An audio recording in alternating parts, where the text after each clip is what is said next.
저는 오늘 여러분과 함께 행복과 마음의 작정, 이와 같은 제목으로 오늘을 나누고자 합니다. 이 세상에 사는 모든 사람들은 행복해질 권리가 있습니다. 그리고 인생은 한 번 태어나서 한 번 살고 한 번 죽습니다. 이러므로 태어나서 죽는 기간에 행복을 갖지 못하고 슬픔과 탄식과 눈물과 고통으로 인생을 살아갔다면 이 사람보다 더 불쌍한 사람이 없을 것입니다. 여러분, 그러나 행복이라는 것은 사람들 생각처럼 태어날 때 볼 때 팔자소관으로 가져오는 것은 아닙니다. 또 행복은 가만히 내버려두는데 우연히 하늘에서 마치 별똥 떨어졌듯이 나의 가슴 속에 떨어져 올 것으로 기대하는 것도 잘못된 것입니다. 운명론자처럼 행복이 한 운명으로서 다가오는 것은 아닌 것입니다. 행복이라는 것은 마치 농부가 씨앗을 심고 잘 가꾸고 잡초를 뽑고 그 결과로 아름다운 열매를 거두는 것처럼 우리들도 행복의 요건이 되는 씨앗을 심고 불행을 가져오는 요소를 뽑아내고 우리가 잘 가꾸어야 우리의 생활 속에 행복이라는 아름다운 열매를 거둘 수가 있는 것입니다. 이렇기 때문에 오늘 모든 사람들은 행복을 심고 행복을 거두는 행복의 농부들이라고 말할 수 있는 것입니다. 오늘 저는 여러분에게 우리가 어떻게 하면은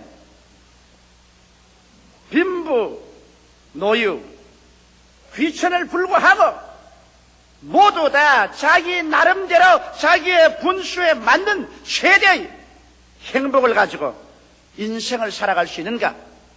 그 문제에 관해서 하나님 말씀으로 여러분과 함께 나누고자 하는 것입니다. 제가 먼저 여러분께 말씀하신 것은 오늘날 많은 사람이 잘못 오해하고 있는 일을 해결하고자 하는 것입니다. 무엇이 행복이 아닌가? 이것부터 먼저 제가 말씀하고 싶습니다. 첫째로 좋은 환경 그 자체는 행복이 아니라는 것입니다. 많은 사람들은 오해하기를 지위가 높고 권세를 얻고 혹은 돈이 많고 환경이 좋으면 행복이 그대로 굴러 들어올 것이라고 오해를 하고 있는 것입니다. 그래서 모두 다 일심으로 그런 것을 추구하고 그런 것을 얻으면 그 자체 행복이 굴러온 줄 알다가 그런 것을 얻고 난 다음에 그 속에 행복이 그대로 가득 차 있지 않은 것을 발견하고 난 다음에는 쓰디쓴 실망을 하는 사람들이 얼마나 많은지 모릅니다. 만일 환경이 행복을 가져다 줄 수 있었다면 오늘 우리보다 월등하게 좋은 환경에서 살고 있는 미국이나 구라파의 선진복지국가들은 행복에 겨워서 매일같이 기쁨으로 충만한 삶을 살아야 할 것인데 실상은 그렇지 않고 마음에 불행한 사람이 크다이 많은 것입니다. 이러므로 좋은 환경은 행복을 갖다 주는 데 플러스 요소가 될 수 있을지언정 행복 그 자체는 아니라는 것은 우리가 잘 알아야 되는 것입니다. 여러분, 사라센의 가장 위대한 왕이었던 칼립 아브데라함은 이와 같은 만년의 글을 썼습니다. 나는 50여 년의 세월 동안 승리와 평화 중에 이 나라를 다스려왔다. 나의 신하들에게는 존경을 받았고 적들에게는 두려움의 대상이 되었으며 동맹국들에게는 존경을 받으며 나는 통치해왔다. 부, 명예, 권력, 쾌락 그 어느 것이나 내게 없는 것은 하나도 없었다. 그리고 나의 복된 삶을 누리는 데 필요한 지상의 물질적인 축복 중 부족한 것이라는 것은 전혀 찾아볼 수 없었다. 이런 생활 중에 내가 체험한 진정한 행복의 날씨를 나는 부지런히 헤아려봤다. 결국 50년의 기나긴 세월 동안 내가 진실로 행복했다고 헤아릴 수 있는 날은 14일밖에 없었다. 권력이 충천한 대왕이 50년 동안 부귀와 영광 가운데 나라를 다스려 왔지만은 그가 만년에 행복한 날은 헤아려보니까 단 10나흘밖에 없었다. 부귀와 영화와 권세와 공명이 행복의 플러스 요소는 될지언정 행복 그 자체는 될 수 없다는 것을 보여주는 것입니다. 아무리 하늘에서 소나기가 쏟아져 내려와도 그것을 받을 그릇이 준비되어 있지 않은 이상 물은 와서 흘러가버리는 것처럼 행복의 그릇이 마음에 준비되어 있지 않은데 환경적인 요소가 행복으로서 그 사람에게 담겨지지는 아니하는 것입니다. 성경에 보면 가장 이스라엘의 위대한 제왕 중에 한 사람이었던 솔로몬 왕은 환경으로서 행복을 얻어보기 위해서 전력을 기울여보고 또 하나님께서 환경으로 말미암아서는 결코 행복이 다가오지 않는 것을 정리하기 위해서 허락해준 그 왕인 것입니다. 이 왕은 솔로몬 왕의 고백에서 전도서 2장 4절로 11절에 이렇게 그런 고백을 했습니다. 나의 사업을 크게 하였으며 내가 나를 위하여 집들을 지으며 포도원을 심으며 여러 동산과 과원을 만들고 그 가운데 각종 과목을 심었으며 수목을 기르는 살림의 물주기 위하여 못을 팠으며 노비는 사기도 하였고 집에서 나게도 하였으며 나보다 먼저 예루살렘에 있던 모든 자보다 소와 양떼의 소유를 많게 하였으며 은금과 왕들의 보배와 여러 도의 보배를 쌓고 또 노래하는 남녀와 인생들의 기뻐하는 처와 첩들을 많이 두었노라. 내가 이같이 장성하여 나보다 먼저 예루살렘에 있던 모든 자보다 지나고 내 지혜도 내게 여전하여 무엇이든지 내 눈이 원하는 것을 내가 금하지 아니하였으며 무엇인지 내 마음이 즐거워하는 것을 내가 막지 아니하였으니 이런 나의 모든 수고를 내 마음이 기뻐하였습니다. 이것이 나의 모든 수고로 말미암아 얻은 분복이로다. 그 후에 본즉 내 손으로 한 모든 일과 수고한 모든 수고가 다 헛되어 바람을 잡으려는 것이며 해 아래서 무익한 것이로다. 여기 솔로몬의 고백을 통해서 보게 될 때 그가 가질 수 있을 만한 것은 다 가졌는데 나중에 보니 무익하고 바람을 잡는 것 같고 헛되고 헛된 것에 불과하다고 말한 것입니다. 이러므로 여러분, 사람의 행복이라는 것은 현실적인 환경에서 결코 다가오지 아니하고 환경 그 자체는 어떻게 좋더라도 그것이 행복이 아니라는 것을 우리는 깊이 알아야만 되는 것입니다. 둘째로 미래에 행복이 다가올 것이라는 기대를 갖고 사는 것, 이것도 잘못된 것이라는 것을 말해드리고 싶습니다. 유명한 과학자여 철학자여 신자였던 파스칼은 이렇게 말했습니다. 우리들은 언제나 참으로 현재에 살지 않고 장차 잘 살게 될 것을 언제나 바라고 있다. 그리고 언젠가 미래에 행복하게 되겠지라고 기대하고 있다. 그러나 필경 알게 되는 것은 미래가 다가와도 행복은 거기에 있지 않다는 것을 깨닫게 될 것이다. 정말 올바른 말씀이겠습니다. 행복은 현재 이 자리에서 나의 처지에서 지금 누려야지. 장차 좋은 날이 오면은 행복이 다가올 것이라고 생각하는 것은 크나큰 미혹에 잡힌 것입니다. 자식들을 다 잘 길어서 대학원까지 다 보내서 시집장가 다 보내면 행복이 다가오겠지. 그때가 지나가면 큰 허무와 공허가 가슴을 파헤쳐 놓은 것을 알게 될 것입니다. 좀 더 많은 돈을 벌어서 내 마음에 맞는 집을 사고 또 집을 짓고 그 가운데 들어가서 아름다운 시장을 하고 살면은 행복이 다가오겠지. 그러나 그 속에 들어가 보면 또다시 그 속에 껍질은이시도 알맹이는 없는 것을 알게 될 것입니다. 내가 장차 좋은 자리가 되고 혹은 과장이 되고 국장이 되고 차관이 되고 장관이 되고 높은 지위에 올라가면 그곳에 행복이 있겠지. 그곳에 올라가서 높은 자리에 앉아보면 그곳에는 텅 빈 공간밖에는 없더라는 것을 발견하게 될 것입니다. 행복을 여러분, 장차 어느 날에 문제가 해결되면 올 것이라고 생각하면 인생에서 문제는 언제나 다가옵니다. 이 문제를 해결하고 나면 또 해결할 또 문제가 있고 이 산을 건너고 나면 또 저 산에 다른 산이 다가오고 이러므로 말미암아 행복이라는 것은 여러분 언제든지 내일에 기대하고 있으면 거기에서 행복은 다가오지 않는 것입니다. 무엇 때문에 행복해질 것이다. 남편 때문에, 아내 때문에, 자식 때문에, 지위 때문에, 물질 때문에 이와 같은 때문에가 되면은 행복할 것이라고 생각하면 그러한 때문에는 두고 또 다가오는 것입니다. 이러므로 말미암아 이유를 따라서 행복하려고 하면 그 이유는 다가오지 않습니다. 이렇기 때문에 예수님께서도 장차 죽어서 천당 가기를 기다리는 사람에게 그 잘못을 주직해서 주님이 이렇게 말씀하십니다. 회개하라! 천국이 지금 손닿는 데 와 있다. 천국은 여기 있다 저기 있다도 못할 것이니 천국은 눈에 보이도록 오는 것이 아니라 너희 안에 있나니라. 지금 마음속에 천국을 누리지 못하는 사람이 지금 원망하고 불평하고 탄식하고 절망 가운데 있는 사람이 죽어서 장차 좋은 천국에 들어갈 것이라고 생각하면 이것은 잘못 생각한 것입니다. 지점이 없는 곳에 본점이 있다고 생각할 수 없는 것처럼 내 마음속에 지금 예수 안에서 성령으로 말미암아 천국의 지점이 이루어지지 않았는데 본점인 천국에 내가 들어갈 것이라고 생각하는 것은 오만하고 잘못된 생각인 것입니다. 이러므로 여러분 행복이라는 것은 장차 다가올 것이 아니라 현재의 자리에서 내 처지와 내 환경에서 누려야만 하는 것입니다.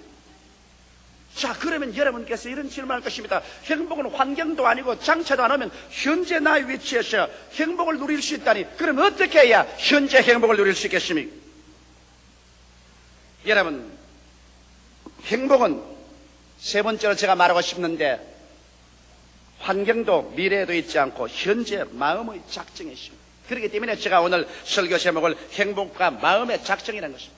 여러분이 마음에 행복하기로 작정하면 행복해질 수 있고 행복하기로 작정하지 아니하면 행복하지 않고 살아갈 수 있는 것입니다. 정말 그렇게 될 수 있을까요?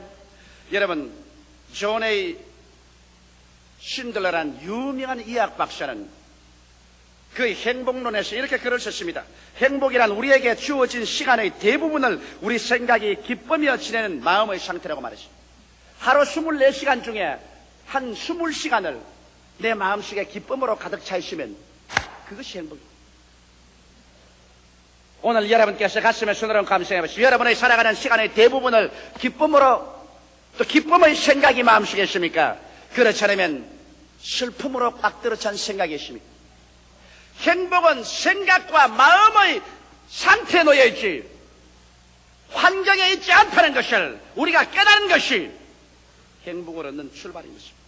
생각이 기쁨으로 충만해 있을 때 이것이 바로 행복한 사람이 되는 것입니다.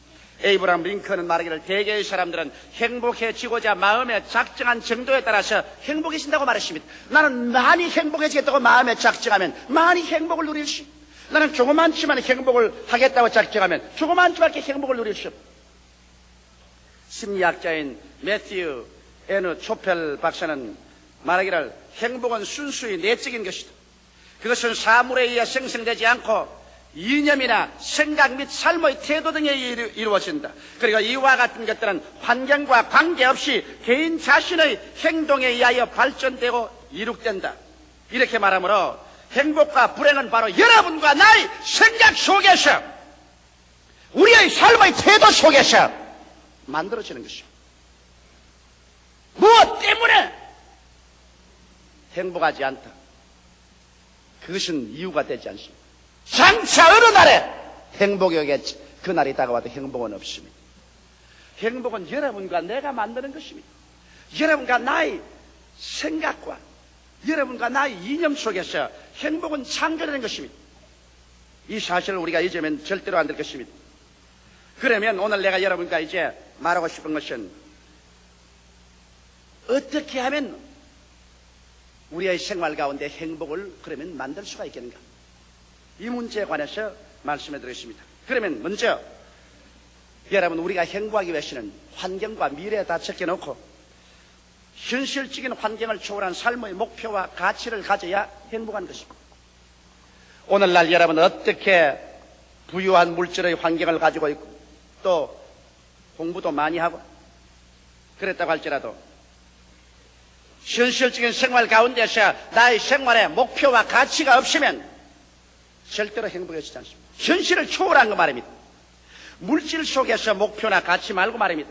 권력 속에서의 목표나 가치 말고 말입니다. 이런 것은 왔다가는 사라집니다. 왜? 성경은 말하기를 모든 인생은 풀과 같고 그 영화는 풀의 꽃과 같다. 풀은 시들고 꽃은 떨어진다고 말한 것입니다. 부귀도 영화도 권력도 청춘도 부부간의 애정도 다 지나가 버린 것입니다. 이렇게 지나가 버릴 수밖에 없는 것에 생의 목적과 가치를 두면 나중에 그것이 지나감과 함께 생의 목적도 가치도 사라져버리고 허공중의 뜻이 허망과 절망에 빠져버리고 마는 것입니다. 그러면 현실적인 환경과 운명에 관계없는 영원한 가치와 목적을 가지고 흔들리지 않은 토대 위에 살아야 그 사람 부귀와 영화가 올 때는 그래도 좋고 부귀와 영화가 다 사라져도 그래도 흔들리지 않은 마음의 중심이 잡혀야 되는 것입니다. 심지가 잡혀야 되는 것입니다. 이것은 예수 그리스도 안에서 하나님을 믿는 길밖에는 별다른 도리가 없는 것입니다. 죄를 짓고 불의하고 추악하며 버림을 받아야 마땅한 우리들을 있는 그대로 못난 그대로 빈손돈 그대로를 은혜로서 와서 우리를 점령해버려가지고 씻어버리시고 의롭다고 하시고 거룩하다 하시고 성령을 주시고 하나님 자식으로 만들어서 하나님 자녀가 되어버리고 그래서 하나님 자녀로서의 붙잡혀버리고 구원에 사로잡혀버리고 천국에 점령되어버린 이러한 상황에서 바람이 부나 비가 오나 봄이 오나 가을이 오나 겨울이 오나 인생이 왔거나 가나 역사가 변하나 나라가 변하나 변함없이 천국 백성이 되어버리고 천국이 나의 삶의 목표가 되고 내 마음속에 하나님을 섬기는 것이 나의 삶의 변천없는 영원한 가치가 될 때 이 사람은 행복해질 수 있는 마음의 요건이 이루어지는 것입니다. 미국에 가야 행복할 것이다. 구라파에 가야 행복할 것이다. 미국에 가고 구라파에 가보면 행복은 곳이 없는 것입니다. 그렇기 때문에 오늘날 수없이 많은 사람이 방황하는 것입니다. 삶의 영원한 목표와 가치를 갖지 못하고 있다는 것입니다. 오늘 이 시간에 하나님께서는 그렇기 때문에 남녀노소 빈부 귀천 발끝 없이 수고하고 무거운 짐진 자들은 다 내게로 오라. 내가 너를 편히 쉬게 하겠다 하신 이유는 하나님께서 이미 그리스도 안에서 여러분과 나를 위해서 일체의 모든 죄악과 절망을 다 청산해버리고 예수 안에서 여러분을 점령하려고 기다리고 있는데 사람들이 이것을 믿지 아니함으로 말미암아 허무맹랑한 것을 목표로 삼고 그것을 가치로 삼다가 이 토대가 무너지면 자기의 모든 인생의 꿈이 무너지고 행복이 다 무너져버리고 마는 것입니다. 그 다음 우리는 행복해지기로 마음속에 결심을 해야 되는 것입니다. 행복이라는 것은 마음의 태도에 달려있고 우리 삶의 시간의 대부분을 기쁜 생각으로 마음에 채워놓는 것이 행복이라고 정의된 것처럼 여러분 그렇기 때문에 우리 마음속에 기쁜 생각으로 채워놓을 것이냐 슬픈 생각으로 채워놓을 것인 여러분과 내가 결정을 내려야지 아무도 여러분과 나를 위해서 대리로 결정을 내려주지 않습니다. 그렇기 때문에 여러분께서 행복해지기로 마음에 결심을 하고 마음속에 행복의 씨앗 즉 기쁨의 씨앗 생각을 심어야 되는 것입니다. 생각이 바로 행복의 씨앗입니다.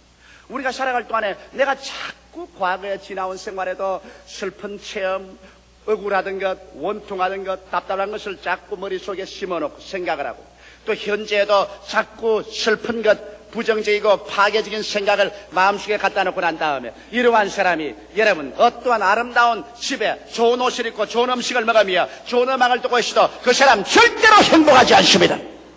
행복이란 마음의 생각이 기쁨으로 차이는 그 시간을 말하는 것입니다. 이렇기 때문에 우리는 고의적으로 우리의 마음에 행복의 씨앗을 심을 줄 알아야 되는 것입니다. 불행의 잡초는 뽑아내야 돼요. 과거에 불행했던 여러 가지 것은 하나님 앞에 나와서 회개와 기도와 용서로서 불행의 잡초는 뽑아버려야 돼요. 부모에 대한 원망, 자식에 대한 원망, 이웃에 대한 원망, 이웃 형제에 대한 원망, 나라에 대한 원망, 이 모든 것 미움 이것을 다 잡초를 뽑아버려요. 그리고 난 다음 여러분의 생각 가운데 즐거웠던 생각, 기뻤던 생각, 아름다웠던 것 이러한 것들을 행복의 씨앗으로서 여러분의 생각 속에 매일같이 꾸준히 심어야 돼요. 이래야 마음속에 기쁨이 다가오게 되는 것입니다. 그리고 난 다음에 감사를 하기 시작할 때 행복이 다가옵니다. 여러분 이것은 진실하고 참된 경험입니다. 나는 오랫동안 행복이 환경에서 다가오는 줄 알고 살아온 사람 중에 한 사람입니다. 그래서 내가 좀 더 행복한 가정을 가졌더라면, 행복한 어린 시절을 가졌더라면, 내가 더 행복한 학구 시절을 가졌더라면, 내가 더 행복한 현재 환경을 가졌더라면 내가 참으로 행복했을 걸. 나는 그렇지 못하기 때문에 행복하지 않다 마음에 벌써 결정을 내렸습니다. 나는 행복하지 않다고 결정을 내렸습니다. 오랜 세월을 통해서 나는 평신도 때도 행복하지 않았습니다. 신학교 시절에 행복하지 않았습니다. 장차 어떤 행복이실 것을 생각하십니다. 목회 출발에 들어가서 구원은 받았지만 행복은 하지 않았습니다. 늘 마음속에 불평이 많았습니다. 늘 환경에 불평을 내가 말했습니다. 모질라는 것을 늘 들어서 그것을 생각했습니다. 그래서 늘 마음속이 불평했습니다. 그러나 한 동기와 전기가 왔습니다. 내가 이렇게 오랫동안 살아왔어. 환경이 점점 변화되고 환경이 좋아졌지만은 환경이 좋아졌다고 해서 내가 전에보다 더 행복해졌냐고 생각해 볼 때 행복하지 않은 것을 발견했습니다. 그래서 비로소 내가 아는 것은 조용기의 행복과 불행은 조용기가 마음속에서 만드는 것이지 조용기가 환경 때문에 불행하고 행복해지지 않다는 것을 알았습니다. 왜냐? 제가 가끔 돌이켜 지금 생각하면 25년 전 불광동에서 천막을 치고 물이 줄줄 새고 가마니를 깔고 쭈그리고 앉아서 고통당하며 예배 보는 그 추억이 마음속에 나면서 어떤 생각이 나면 그때는 참 행복했다 그런 생각이 납니다. 그러면 내가 보십시오. 그때는 지극히 불행한 것으로 생각했는데 지금에 내가 돌이켜 생각하면 그때의 추억과 함께 그게 아름답고 그때가 참 행복했구나 이런 생각이 나는 것입니다. 결국에 행복은 마음의 생각에 달렸지 환경에 달렸지 않다는 것을 저는 알게 되고 난 다음 그때부터 나는 마음에 결심을 했습니다. 내 마음속에 매일매일 같이 행복의 씨앗을 심어서 행복을 거두기로 작정하자 말자. 요새는 꿈같이 행복합니다. 왜? 불행한 것은 나는 안 생각해요. 내가 우리 집 사람에게도 그렇게 늘 말합니다. 우리 살아봤자 이제 얼마 더 살지 모를 테니까 그 주어진 시간에 무엇 때문에 불행과 슬픔을 생각하고 울고 짜고 할 필요 없다. 우리 그러지 말자. 웃고 살자. 그러므로 좋은 일만 생각하자. 마음속에 기뻤던 일, 좋은 일, 잘 되는 일, 행복한 일, 할렐루야만 생각하자. 그래서 나는 우리 집사람에게 대해서도 좋은 일만 생각해. 나쁜 일 생각 안 해요. 우리 자식들에 관해서도 좋은 일만 생각하려고 그래요. 여러 가지 부정적 요소가 와도 그것은 지나왔다 그냥 흡쳐버리고 좋은 일만 생각하려고 해요. 교회에 대해서도 미래에 대해서도 좋은 일을 생각하니까 하루 대다수의 시간 가운데 늘 마음이 기뻐요. 그 다음 여러분께서 부정적인 환경에 노예가 되지 말아야 되는 것입니다. 여러분께서 아마 텔레비전 촬영소에 구경 간 청중들이 있는지 모르겠지만은 텔레비전 촬영소에 가면 참 재미있는 일들이 많습니다. 저는 외국에 가면 텔레비전 이 쇼에 많이 나가는데 거기 가면 이제 저기 구경꾼들이 많이 앉아있어요. 앉아있고 여기 카메라들이 우리 순복음 중앙교회처럼 휙휙 돌아가고 있는데 여기에 이제 저는 텔레비전 쇼 하러 이제 이 메인 게스트로서 앉아있습니다. 그렇지만 여기에 이제 전체 프로그램 많은 사람이 나와가지고서 내가 더 앉아서 이렇게 측정하면 전부 사람들 보고 이러면 또 탁탁탁 좀 박수를 칩니다. 그 다음에 또 제가 무슨 말을 하다가 하나 히트를 하면 또 이 텔레비전 안내한 사람 지금 사람 보고 좀 웃으라 합니다. 그럼 웃겨시다 하하하하 그 좀 웃습니다. 그럼 내가 가만히 앉아서 보면 저 헛개비들 봐라. 여기서 박수치라고 일하면 박수를 치고 그 다음에 웃으라고 일하면 또 전부 다 웃고 이 텔레비전 쇼에 나온 청중들은 그게 지도하는 사람 옆에서 시키는 대로 다 해요. 내가 그걸 보고 하하 오늘날 너무나 많은 사람이 환경의 불행의 사인을 받는다. 환경이 다가와서 울으라 그러면 또 환경이 나와서 성내라. 그럼 또 따라서 성내고 또 환경이 와서 답답해라. 저러면 또 와서 가슴 치고 이건 꼭 요사이 수없이 많은 사람들이 텔레비전 쇼에 나온 구경꾼들이 그 마스터가 시키는 대로 따라하는 것처럼 환경을 따라하면 주체성을 잃어버리고 인생을 산다는 것입니다. 그래서 자기의 가정적 환경, 사회적인 환경, 또 자기 일터의 환경이 다가와서 이렇게 하라는 대로 그대로 따라해서 대다수의 환경은 여러분이 불행하기를 원하고 있는 것입니다. 울어라. 성을 내어라. 그리고 가슴을 쳐라. 그리고 불행해라. 그러면 꼭 그대로 따라서 그대로 해요. 그래서 울고 불행하고 부정적이고 답답하고 안타까운 사람들로 변화되고 말아요.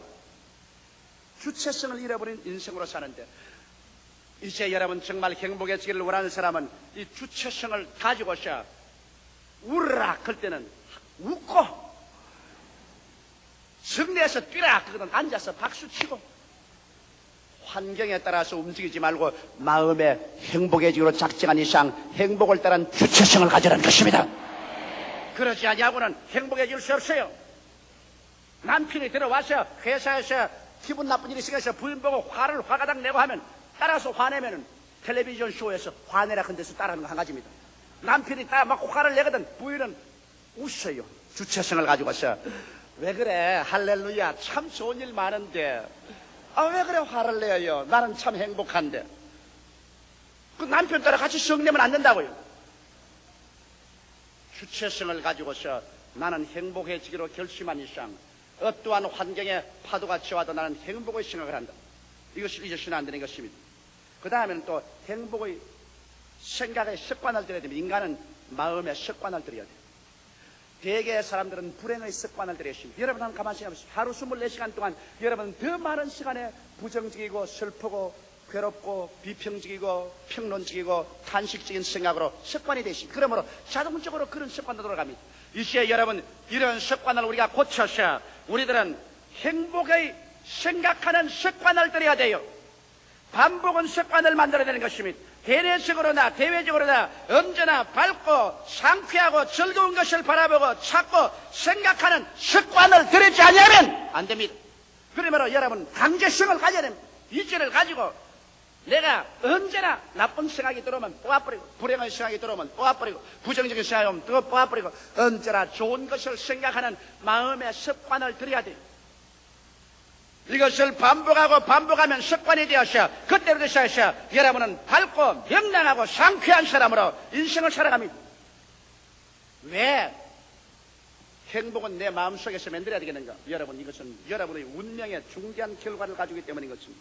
행복은 마음과 몸과 생활을 치료하는 위대한 의학입니다. 마음의 기쁨은 양약이라도 마음의 슬픔은 뼈로 마르게 하느니라고 성경은 말하고 있는 것입니다. 우리가 행복할 때 더욱 잘 생각할 수 있고 일도 더 잘하며 더 섬세히 느낄 수도 있고 또 건강해질 수 있기 때문에 우리는 행복해야만 되는 것입니다. 심리학자 K. 페크체예브는 그 오랜 연구와 조사를 통해서 발표하기를 사람이 행복할 때 눈도 밝아지고 음식을 먹을 때 음식 미각도 아주 예리해지고 청력이 밝아서 아주 무엇을 잘 듣고 후각이 예민해지고 그리고 촉각이 아주 예민해서 면밀하게 무엇을 판별할 수 있게 되더라는 것을 그는 발견했습니다.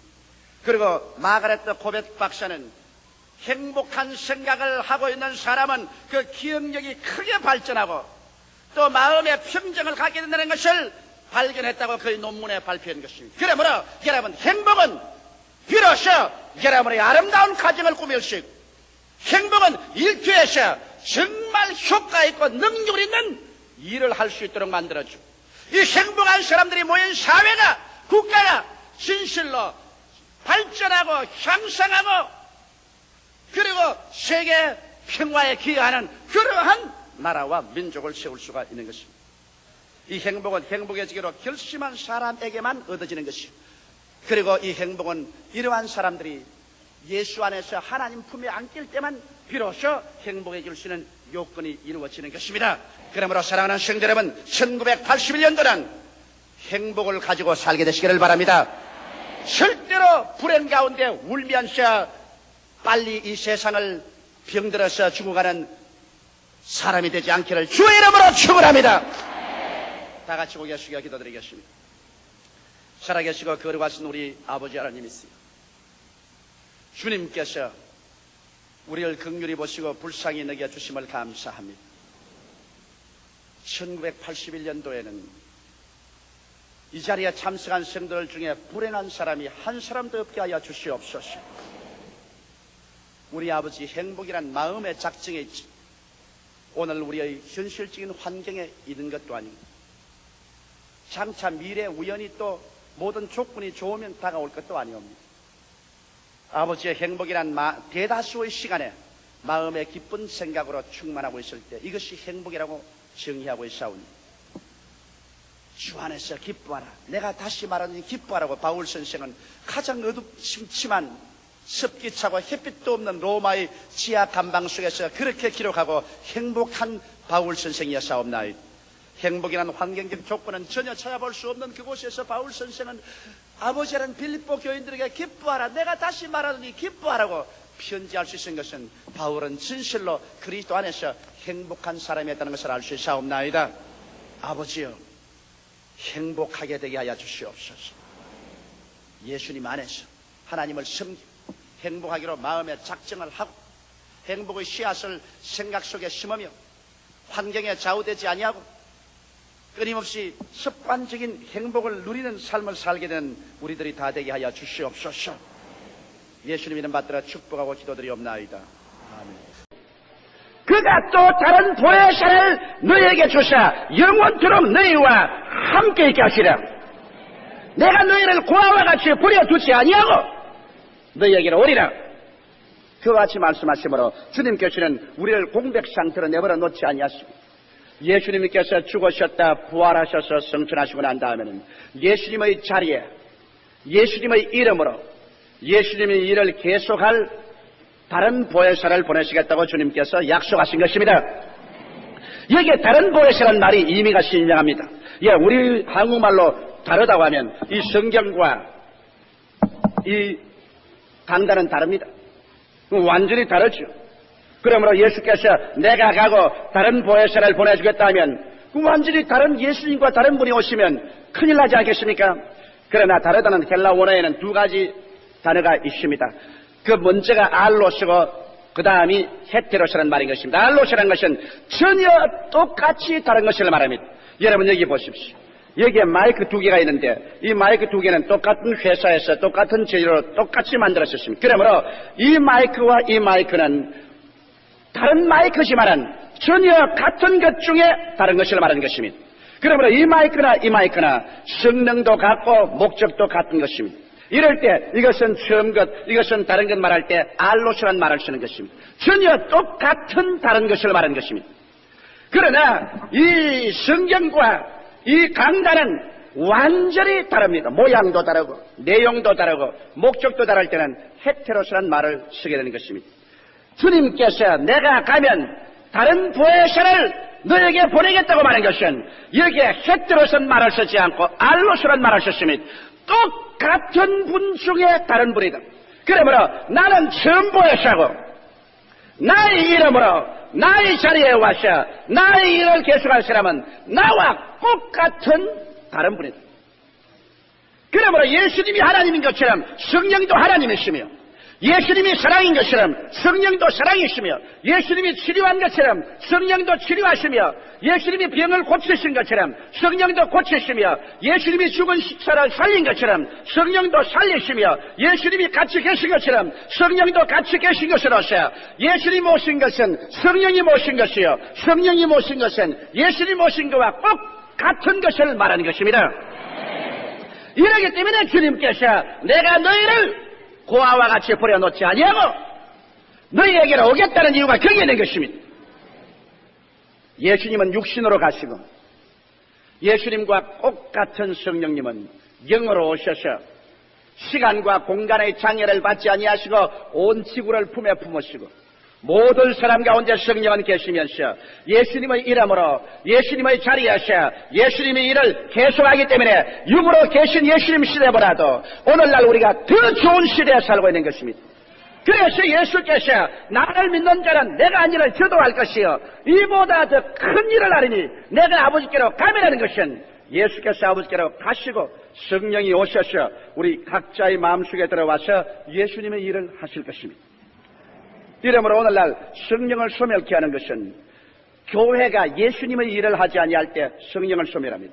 만일 교회가 모여가지고서 형식적인 예배나 보고 의식적인 인본주의적인 그와 같은 예배를 보고 성령님의 역사를 인정하지 않으면 성령이 슬퍼하고 성령이 소멸됩니다. 왜? 성령의 일을 쓰지 않기 때문인 것입니다.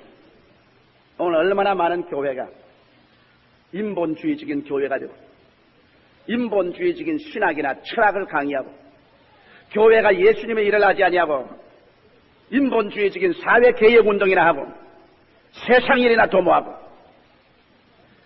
예배는 형식과 의식이 되어버리고 말고 이러므로 말미암아 성령이 슬퍼하시고 소멸되는 것입니다. 성령께서 할 일이 없었습니다.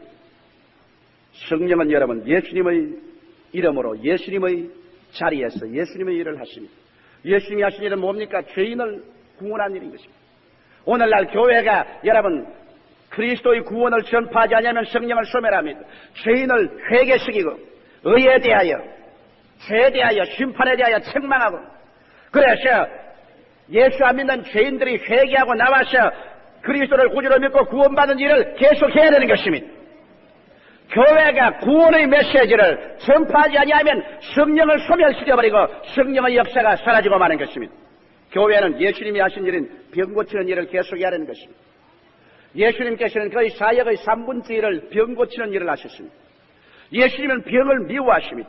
병이 들어서 아버지를, 어머니를, 자녀를 파괴하고 두적질하고 멸하는 것을 주님은 원치 않습니다. 이러기 때문에 예수님께서는 사역 출발부터 병자를 고치고 마지막 겟세마네 동산에서 기도하고 가룟 유다와 그 그룹에 잡혀섰을 때 베드로가 쳐서 떨어지는 말고의 귀까지 들어잡아서 붙여주는 예수님은 낫게 하는 치료자인 것입니다. 이러므로 오늘날 교회가 그리스도의 이름으로 치료를 위해서 기도하고 병 고침을 가져오는 일을 하지 않으면 성령을 소멸시키는 것입니다. 성령을 오늘 예수 이름으로 우리를 치료하기를 간절히 원하기 때문에 우리는 끝까지 치료를 위해서 기도하고 치료의 역사를 교회가 베풀어야 되는 것입니다. 우리 영과 마음과 몸과 생활이 성령의 능력으로 말미암아 치료함을 받아 영혼이 잘됨같이 범사가 잘되고 강건하며 생명을 얻되 넘치게 있게 하는 것은 예수님의 뜻이요 그 뜻을 계속하는 것이 성령님의 역사인 것입니다. 교회는 마귀를 계속 쫓아야 됩니다. 요사이 많은 교회가 마귀가 어디느냐? 그런 것은 없다. 그것은 신화다. 이런 말을 합니다. 여러분 신화 같으면 왜 예수님께서 40주 40야 금식하시고 난 다음에 광야에서 마귀의 시험을 받으셨습니까? 왜 예수님 가서 설교하는 회당마다 마귀가 일어나서 고함치고 대지겠습니까? 오늘날도 여러분 우리가 성령을 소멸하지 않기 위해서는 마귀를 대적해야 되는 것입니다. 우리 개인을 부적질하고 죽이고 멸망시키려는 마귀, 우리에게 이단과 사설과 거짓 가르침을 가지고 오는 마귀를 대적해야 되는 것입니다. 기도할 때마다 우리는 귀신을 예수 이름으로 내어 몰아쳐야 되는 것입니다. 그래야 성령을 소멸하지 않습니다. 예수님께서는 믿는 자들에게 이런 표적이 따르니 저희가 내 이름으로 귀신을 쫓아내겠다고 말한 것입니다. 예수님 당시에 그렇게 예수님께 많이 도전해오던 귀신, 예수님의 사도들이 나가서 복음 전가할 때마다 도전하던 그 귀신들이 오늘날에는 사라졌단 말인 것입니까? 아닙니다. 오늘날에도 귀신은 계속해서 우리를 도적질하고 죽이고 멸망시키는 일을 계속하고 있는 것입니다. 교회가 일어나서 예수 이름으로 기도와 믿음으로 마귀와 귀신을 대적해서 내어 쫓고 거기에 억압되고 눌려서 고통당하는 자들을 놓아주는 일을 계속할 때 하나님의 성령은 소멸되지 않고 우리 가운데 역사하여 주시는 것입니다. 또 성령을 소멸하지 않기 위해서는 죽은 자를 살리는 일을 계속해야 됩니다. 예수님은 죽은 육체도 살렸거니와 말할 필요 없이 죽은 심령들을 살렸었습니다. 오늘날도 우리는 성령으로 충만함 받아서 죽은 심령이 살아나서 생기로 넘치도록 하기 위해서 심령을 살리는 일을 위주로 해야 되는 것입니다. 형식과 의식이 아닌 진실로 심령을 살리는 일을 계속해야 성령께서 역사하시고, 그 다음 성경의 진리의 말씀에 서야 성령을 소멸하지 않습니다. 하나님의 성령은 진리의 말씀을 우리에게 선포하기 위해서 왔기 때문에 성경을 중심으로 해서 성경의 진리를 선포할 때 성령은 소멸되지 않습니다. 오늘날 그렇기 때문에 우리는 주 예수 이름으로 그리스도의 자리에서 예수님의 일을 계속하러 온 성령의 일을 할 수 있도록 교회 예배와 형식을 거기에 맞추어야지. 인본주의적인 예배는 성령을 소멸하고 마는 것입니다. 셋째로 성령을 소멸하는 것은 우리가 어두움의 일을 쫓을 때 성령이 소멸됩니다. 하나님은 빛이시라 그 안에 어두움이 없나니라고 말씀하셨습니다.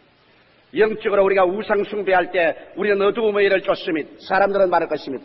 나는 우상 숭배 안 하는데요. 탐심은 곧 우상 숭배입니다. 예수 그리스도를 섬기는 일보다 더 내 부모나 처자나 전토나 내 지위나 명예나 권세나 그리스도보다 더 사랑하게 되면 이것은 곧 우상 숭배가 되는 것입니다. 이 우상 숭배할 때 하나님의 성령은 소멸됩니다. 왜? 하나님의 성령과 우상은 절대로 한자리에 같이 할 수 없습니다. 여러분, 오늘 아침에 여러분의 마음속에 은혜가 부족하고 기도가 나오지 않냐면 나의 생활 속에 내가 예수님보다 더 섬긴 것이 없는가, 이것을 생각하고 이것을 회개해야만 하는 것입니다. 그 다음, 마음이 부정적이 되고 원망과 불평을 하게 될 때 성령은 소멸됩니다. 히브리서 3장 7절로 8절에 보면, 그러므로 성령이 이르신 바 같이 오늘날 너희가 그 음성을 듣거든 노하심을 격동하여 광야에서 시험하는 때와 같이 너희 마음을 강팍하게 하지 말라고 했습니다. 이스라엘 백성이 광야를 지나올 때 그들의 마음이 강팍해져서 하나님을 믿지 아니하고 불순종하고 가는 곳마다 원망했었습니다. 불평하고 탄식했습니다. 하나님은 밝고 맑고 환한 영이시라 원망과 불평과 탄식과 부정적인 마음을 가진 사람 속에는 성령께서 결코 역사하지 않습니다. 이렇기 때문에 오늘 이 시간 여러분 마음속에 부정적인 마음이 있으면 마음을 돌이키십시오. 회개해서 마음을 긍정적으로 돌이키십시오.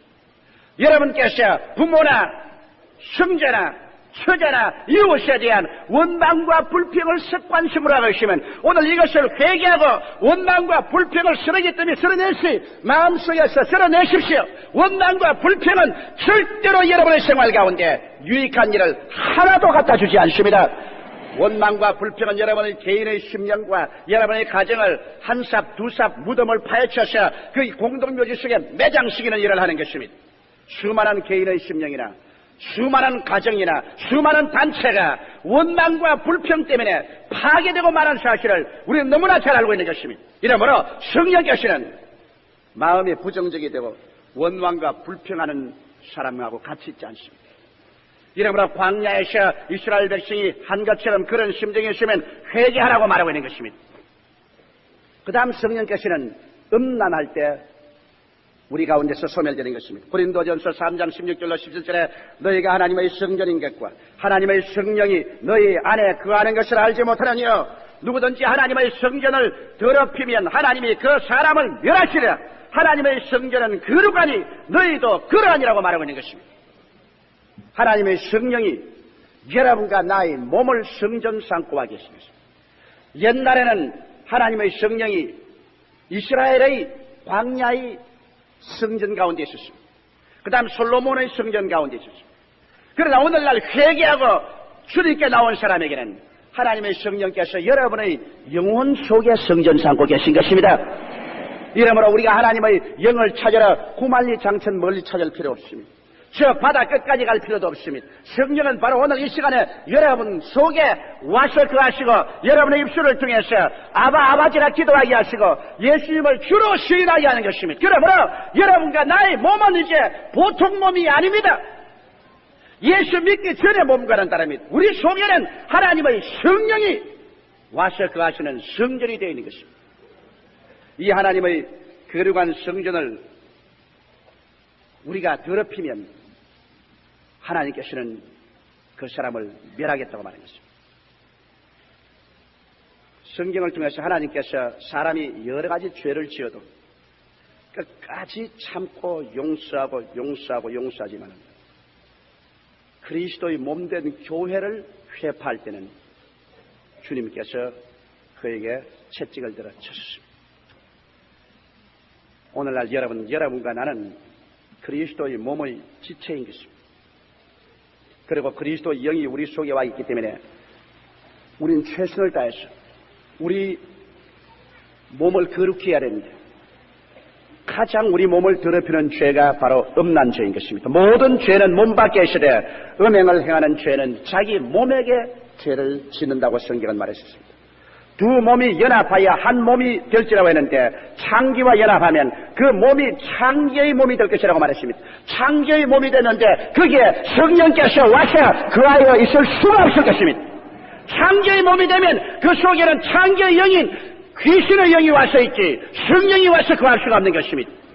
이러므로 음란하고 방탕한 세대일수록 하나님의 성령이 떠나고 하나님께서 심판한 것은 우리가 과거 역사를 통해서 알 수 있습니다. 노아의 홍수 시대에도 사람들이 음란하고 방탕하여 성령이 거할 곳이 없었습니다. 또 소돔과 고모라에서도 음란하고 방탕하게 되자 하나님의 성령이 거할 곳이 없게 되자 주님께서 파멸해버리고 마는 것입니다. 이러므로 오늘날 음란은 성령을 슬프게 하고 소멸케 하는 것이기 때문에 이것을 우리가 피해야만 하는 것입니다. 성령님은 하나님이시면서 지극히 신사적으로 우리와 함께 계십니다. 우리에게 강압을 하지 않습니다. 강요하지 않습니다. 성령은 마치 비둘기같이 부드러워서 여러분과 내가 성령님을 인격적으로 인정하고 환영하고 모셔드리고 성령과의 교통하고 대화하고 또 하나님의 성령께서 예수 이름으로 일할 수 있도록 예수님의 일을 개인적으로나 교회에서 계속하고 그 다음 나아가서 성령이 함께할 수 없는 어두움의 일을 우리가 스스로 피하고 스스로 이를 우리의 생활 속에 제껴버리고 그리고 성령과 함께 동행하면 하나님의 성령께서 여러분과 나의 속에 능력 있게 역사해서 호렙산 가시능굴 속에 불타오르듯이 여러분의 심령 속에 불타오르고 오순절 다락방에 바람같이 불같이 만 것처럼 여러분에게 바람과 불같이 마셔서 우리의 기도의 능력을 우리의 신앙의 능력을 또 우리의 생활에 본세가 따르게 함으로 말미암아 진실로 우리의 일어서가는 곳마다 천국이 나타나게 되는 것입니다. 하늘나라는 말에 있지 않고 능력에 있습니다. 말로서 수백 번 말해봤자 그것이 하늘나라의 정리는 안 됩니다. 오늘날 여러분과 나의 생활 가운데 영적인 생활에서 우리 마음의 생활에서 우리의 육체적인 생활에서 우리의 사회 생활에서 하나님의 능력과 권세가 나타나서 믿지 않은 사람에게 와보라 하나님의 역사를 보라고 하는 이러한 증거가 되어야 될 것이요 성령이 함께 역사하실 때 이와 같은 능력 있는 증거의 신앙생활을 할 수 있게 되는 것입니다. 우리 다 같이 고개 숙여 기도드리겠습니다. 살아계신 하나님 우리 아버지 우리를 고아와 같이 버려놓지 아니하시고 성령 보혜사를 우리에게 보내주신 것을 감사하옵나이다. 지금도 성령께서 우리 교회 가운데 와서 거하시고 예수 그리스도의 이름으로 예수 그리스도의 자리에서 예수 그리스도의 일을 행하시고 계심을 감사하옵나이다. 오 거룩하신 보혜사시여 그리스도의 이름으로 오늘 이 자리에 모든 사람 속에 역사하여 주시옵소서. 이 방송 청취자들의 마음속에 역사하여 주시옵소서. 이 텔레비 시청자들의 마음속에 역사하여 주시옵소서. 예수님의 구원이 반석같이 되게 도와주시옵소서. 하나님의 은혜가 넘쳐나게 하여 주시옵소서. 사시고 거룩하신 하나님 아버지 우리 예수 믿는 사람들을 보통 사람으로 내버려 놓지 아니하시고 성령의 사람들로 만들어 주신 것을 감사하옵나이다. 성령께서 24시간 함께 거하는 성전으로 삼아 주신 것을 감사하옵나이다. 우리가 성령으로 기도하며 성령으로 말하며 성령으로 믿으며 성령으로 전도하며 성령으로 살며 성령으로 행해서 하나님의 기사와 이적이 우리 일을 쓰고 앉는 곳마다 나타나게 하여 주시옵소서. 예수님 이름으로 간절히 축복하고 기도드리옵나이다. 아멘.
우리 주 예수 그리스도의 무한하신 은혜와 아버지 하나님의 영원하신 사랑과 보혜사 성령님의 충만한 축복이 오늘 제2부 예배 성회에 출석한 성도 개인 가정 생활 자녀 사업 위에 넘치도록 같이 계시기를 간절히 축원하옵나이다. 아멘.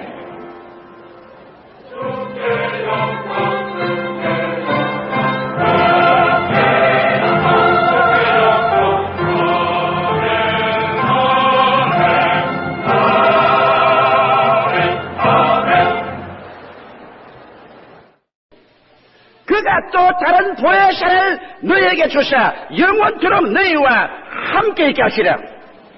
내가 너희를 고아와 같이 버려두지 아니하고 너희에게로 오리라.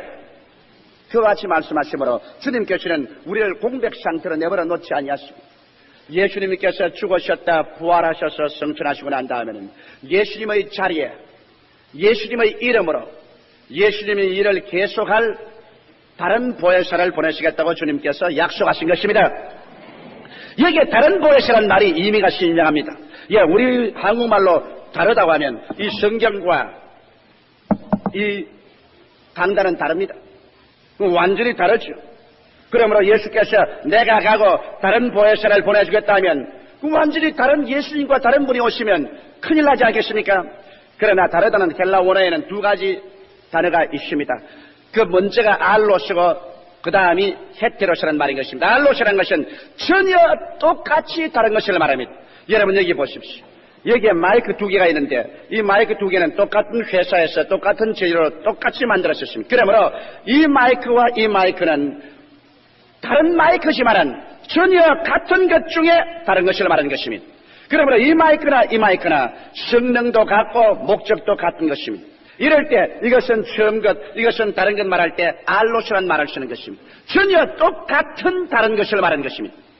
그러나 이 성경과 이 강단은 완전히 다릅니다. 모양도 다르고 내용도 다르고 목적도 다를 때는 헤테로스란 말을 쓰게 되는 것입니다. 주님께서 내가 가면 다른 보혜사를 너에게 보내겠다고 말한 것은 여기에 헤테로스란 말을 쓰지 않고 알로스란 말을 썼습니다. 똑같은 분 중에 다른 분이다. 그러므로 나는 처음 보혜사고 나의 이름으로 나의 자리에 와서 나의 일을 계속할 사람은 나와 똑같은 다른 분이다. 그러므로 예수님이 하나님인 것처럼 성령도 하나님이시며 예수님이 사랑인 것처럼 성령도 사랑이시며 예수님이 치료한 것처럼 성령도 치료하시며 예수님이 병을 고치신 것처럼 성령도 고치시며 예수님이 죽은 식사를 살린 것처럼 성령도 살리시며 예수님이 같이 계신 것처럼 성령도 같이 계신 것으로서 예수님이 모신 것은 성령이 모신 것이요 성령이 모신 것은 예수님이 모신 것과 꼭 같은 것을 말하는 것입니다. 이러기 때문에 주님께서 내가 너희를 고아와 같이 버려놓지 아니하고 너희에게로 오겠다는 이유가 거기에 있는 것입니다. 예수님은 육신으로 가시고 예수님과 똑같은 성령님은 영으로 오셔서 시간과 공간의 장애를 받지 아니하시고 온 지구를 품에 품으시고 모든 사람 가운데 성령은 계시면서 예수님의 이름으로 예수님의 자리에서 예수님의 일을 계속하기 때문에 육으로 계신 예수님 시대보다도 오늘날 우리가 더 좋은 시대에 살고 있는 것입니다. 그래서 예수께서 나를 믿는 자는 내가 한 일을 저도 할 것이요 이보다 더 큰 일을 하리니 내가 아버지께로 가면하는 것은 예수께서 아버지께로 가시고 성령이 오셔서 우리 각자의 마음속에 들어와서 예수님의 일을 하실 것입니다. 이러므로 오늘날 성령을 소멸케 하는 것은 교회가 예수님의 일을 하지 아니할 때 성령을 소멸합니다. 만일 교회가 모여가지고서 형식적인 예배나 보고 의식적인 인본주의적인 그와 같은 예배를 보고 성령님의 역사를 인정하지 않으면 성령이 슬퍼하고 성령이 소멸됩니다. 왜? 성령의 일을 쓰지 않기 때문인 것입니다. 오늘 얼마나 많은 교회가 인본주의적인 교회가 되고 인본주의적인 신학이나 철학을 강의하고 교회가 예수님의 일을 하지 아니하고 인본주의적인 사회개혁운동이나 하고 세상 일이나 도모하고 예배는 형식과 의식이 되어버리고 말고 이름으로 말미암아 성령이 슬퍼하시고 소멸되는 것입니다. 성령께서 할 일이 없으십니다. 성령은 여러분 예수님의 이름으로 예수님의 자리에서 예수님의 일을 하십니다. 예수님이 하신 일은 뭡니까? 죄인을 구원하는 일인 것입니다. 오늘날 교회가 여러분 그리스도의 구원을 전파하지 않으면 성령을 소멸합니다. 죄인을 회개시키고 의에 대하여 죄에 대하여 심판에 대하여 책망하고, 그래서 예수 안 믿는 죄인들이 회개하고 나와서 그리스도를 구주로 믿고 구원받는 일을 계속해야 되는 것입니다. 교회가 구원의 메시지를 전파하지 아니하면 성령을 소멸시켜버리고 성령의 역사가 사라지고 마는 것입니다. 교회는 예수님이 하신 일인 병 고치는 일을 계속해야 하는 것입니다. 예수님께서는 거의 사역의 3분의 1을 병 고치는 일을 하셨습니다. 예수님은 병을 미워하십니다. 병이 들어서 아버지를, 어머니를, 자녀를 파괴하고 도적질하고 멸하는 것을 주님은 원치 않습니다. 이러기 때문에 예수님께서는 사역 출발부터 병자를 고치고 마지막 겟세마네 동산에서 기도하고 가룟 유다와 그 그룹에 잡혀섰을 때 베드로가 쳐서 떨어지는 말고의 귀까지 들어잡아서 붙여주는 예수님은 낫게 하는 치료자인 것입니다. 이러므로 오늘날 교회가 그리스도의 이름으로 치료를 위해서 기도하고 병고침을 가져오는 일을 하지 않으면 성령을 소멸시키는 것입니다. 성령을 오늘 예수 이름으로 우리를 치료하기를 간절히 원하기 때문에 우리는 끝까지 치료를 위해서 기도하고 치료의 역사를 교회가 베풀어야 되는 것입니다. 우리 영과 마음과 몸과 생활이 성령의 능력으로 말미암아 치료함을 받아 영혼이 잘됨같이 범사가 잘되고 강건하며 생명을 얻되 넘치게 있게 하는 것은 예수님의 뜻이요 그 뜻을 계속하는 것이 성령님의 역사인 것입니다. 교회는 마귀를 계속 쫓아야 됩니다. 요사이 많은 교회가 마귀가 어디느냐? 그런 것은 없다. 그것은 신화다. 이런 말을 합니다. 여러분 신화 같으면 왜 예수님께서 40주 40년 금식하시고 난 다음에 광야에서 마귀의 시험을 받으셨습니까? 왜 예수님 가서 설교하는 회당마다 마귀가 일어나서 고함치고 대지겠습니까? 오늘날도 여러분 우리가 성령을 소멸하지 않기 위해서는 마귀를 대적해야 되는 것입니다. 우리 개인을 도적질하고 죽이고 멸망시키려는 마귀, 우리에게 이단과 사설과 거짓 가르침을 가지고 오는 마귀를 대적해야 되는 것입니다. 기도할 때마다 우리는 귀신을 예수 이름으로 내어 몰아쳐야 되는 것입니다. 그래야 성령을 소멸하지 않습니다. 예수님께서는 믿는 자들에게 이런 표적이 따르니 저희가 내 이름으로 귀신을 쫓아내겠다고 말한 것입니다. 예수님 당시에 그렇게 예수님께 많이 도전해 오던 귀신, 예수님의 사도들이 나가서 복음 전가할 때마다 도전하던 그 귀신들이 오늘날에는 사라졌단 말인 것입니까? 아닙니다.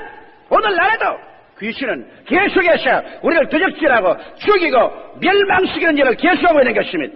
교회가 일어나서 예수 이름으로 기도와 믿음으로 마귀와 귀신을 대적해서 내어 쫓고 거기에 억압되고 눌려서 고통당하는 자들을 놓아주는 일을 계속할 때 하나님의 성령은 소멸되지 않고 우리 가운데 역사하여 주시는 것입니다. 또 성령을 소멸하지 않기 위해서는 죽은 자를 살리는 일을 계속해야 됩니다.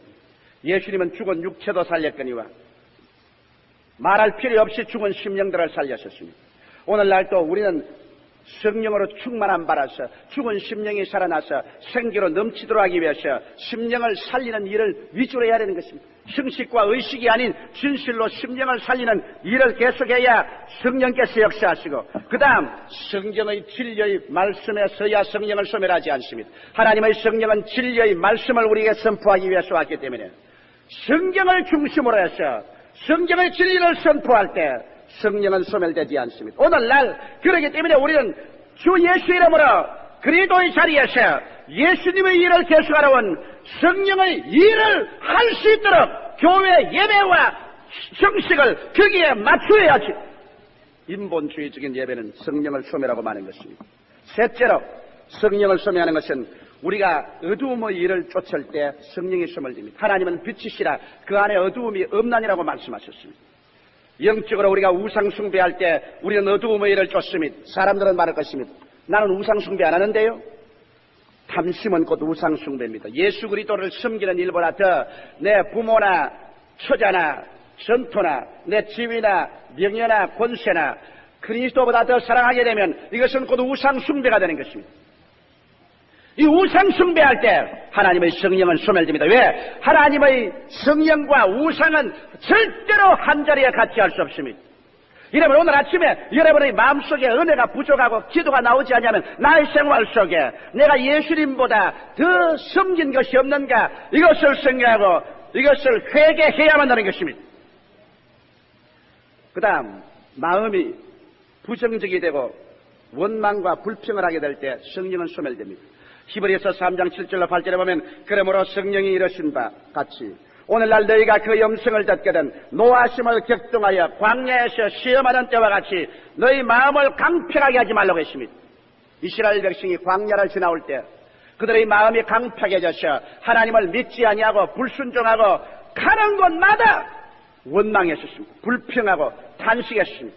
하나님은 밝고 맑고 환한 영이시라 원망과 불평과 탄식과 부정적인 마음을 가진 사람 속에는 성령께서 결코 역사하지 않습니다. 이렇기 때문에 오늘 이 시간 여러분 마음속에 부정적인 마음이 있으면 마음을 돌이키십시오. 회개해서 마음을 긍정적으로 돌이키십시오. 여러분께서 부모나 형제나 처자나 이웃에 대한 원망과 불평을 습관심으로 하고 있으면 오늘 이것을 회개하고 원망과 불평을 쓰레기 때문에 마음속에서 쓸어내십시오. 원망과 불평은 절대로 여러분의 생활 가운데 유익한 일을 하나도 갖다 주지 않습니다. 원망과 불평은 여러분의 개인의 심령과 여러분의 가정을 한 삽, 두 삽 무덤을 파헤쳐서 그 공동묘지 속에 매장시키는 일을 하는 것입니다. 수많은 개인의 심령이나 수많은 가정이나 수많은 단체가 원망과 불평 때문에 파괴되고 마는 사실을 우리는 너무나 잘 알고 있는 것입니다. 이러므로 성령께서는 마음이 부정적이 되고 원망과 불평하는 사람하고 같이 있지 않습니다. 이러므로 광야에서 이스라엘 백성이 한 것처럼 그런 심정이 있으면 회개하라고 말하고 있는 것입니다. 그 다음 성령께서는 음란할 때 우리 가운데서 소멸되는 것입니다. 고린도전서 3장 16절로 17절에 너희가 하나님의 성전인 것과 하나님의 성령이 너희 안에 거하는 것을 알지 못하느니요, 누구든지 하나님의 성전을 더럽히면 하나님이 그 사람을 멸하시리라. 하나님의 성전은 거룩하니 너희도 그러하니라고 말하고 있는 것입니다. 하나님의 성령이 여러분과 나의 몸을 성전 삼고 와 계십니다. 옛날에는 하나님의 성령이 이스라엘의 광야의 성전 가운데 있었습니다. 그 다음 솔로몬의 성전 가운데 있었습니다. 그러나 오늘날 회개하고 주님께 나온 사람에게는 하나님의 성령께서 여러분의 영혼 속에 성전 삼고 계신 것입니다. 이러므로 우리가 하나님의 영을 찾으러 구만리 장천 멀리 찾을 필요 없습니다. 저 바다 끝까지 갈 필요도 없습니다. 성령은 바로 오늘 이 시간에 여러분 속에 와서 거하시고 여러분의 입술을 통해서 아버지라 기도하게 하시고 예수님을 주로 시인하게 하는 것입니다. 그러므로 여러분과 나의 몸은 이제 보통 몸이 아닙니다. 예수 믿기 전의 몸과는 다릅니다. 우리 속에는 하나님의 성령이 와서 거하시는 성전이 되어 있는 것입니다. 이 하나님의 거룩한 성전을 우리가 더럽히면 하나님께서는 그 사람을 멸하겠다고 말한 것입니다.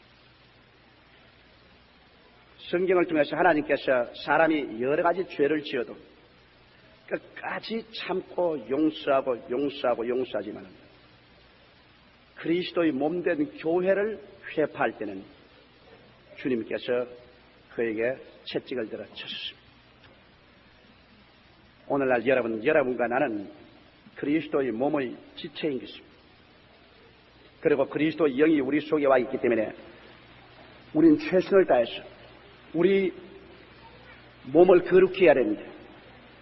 가장 우리 몸을 더럽히는 죄가 바로 음란 죄인 것입니다. 모든 죄는 몸 밖에 있으되 음행을 행하는 죄는 자기 몸에게 죄를 짓는다고 성경은 말했습니다. 두 몸이 연합하여 한 몸이 될지라고 했는데 창기와 연합하면 그 몸이 창기의 몸이 될 것이라고 말했습니다. 창기의 몸이 되는데 거기에 성령께서 와서 그하여 있을 수가 없을 것입니다. 창기의 몸이 되면 그 속에는 창기의 영인 귀신의 영이 와서 있지 성령이 와서 거할 수가 없는 것입니다. 이러므로 음란하고 방탕한 세대일수록 하나님의 성령이 떠나고 하나님께서 심판한 것은 우리가 과거 역사를 통해서 알 수 있습니다. 노아의 홍수 시대에도 사람들이 음란하고 방탕하여 성령이 거할 곳이 없었습니다.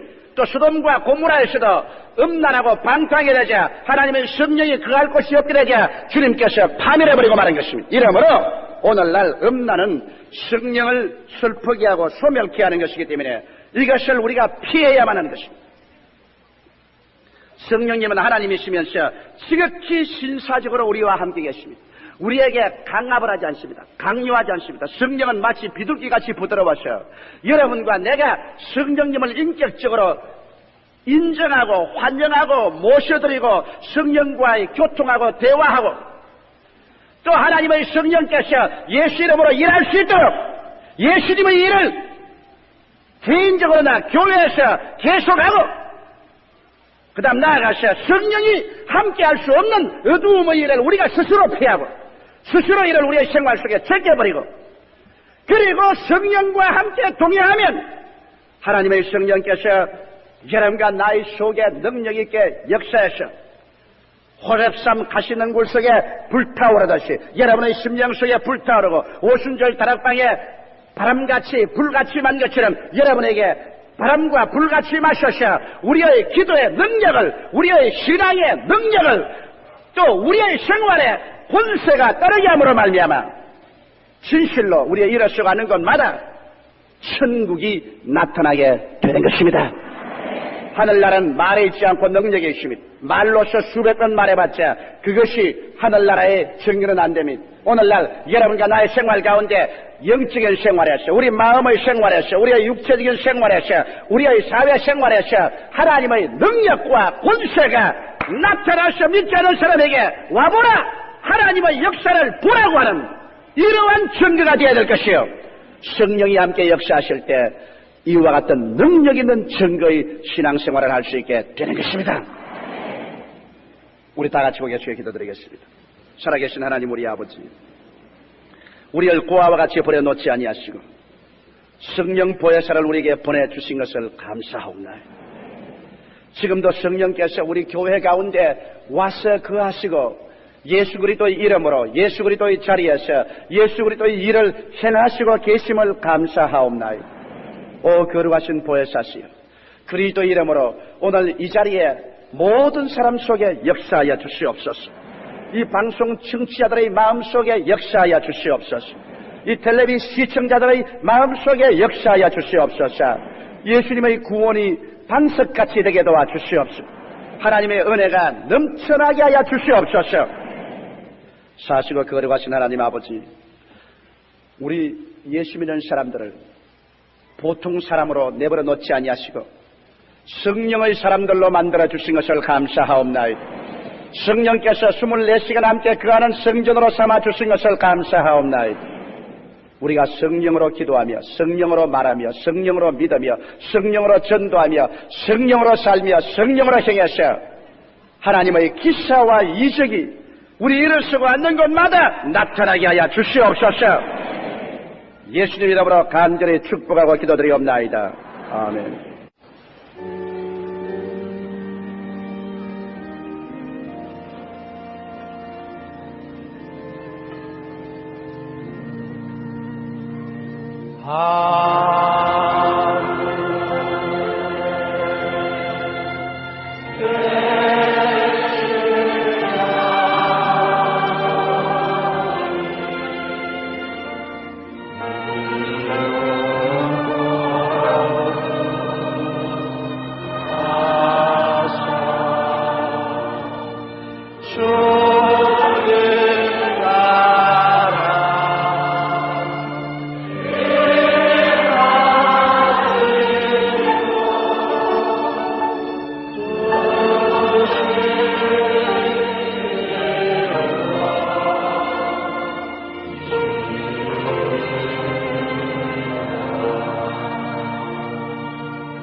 지금은 우리 주 예수 그리스도의 무한하신 은혜와 아버지 하나님의 영원하신 사랑과 보혜사 성령님의 충만한 축복이 오늘 제2부 예배 성회에 출석한 성도 개인 가정 생활 자녀 사업 위에 넘치도록 같이 계시기를 간절히 축원하옵나이다. 아멘.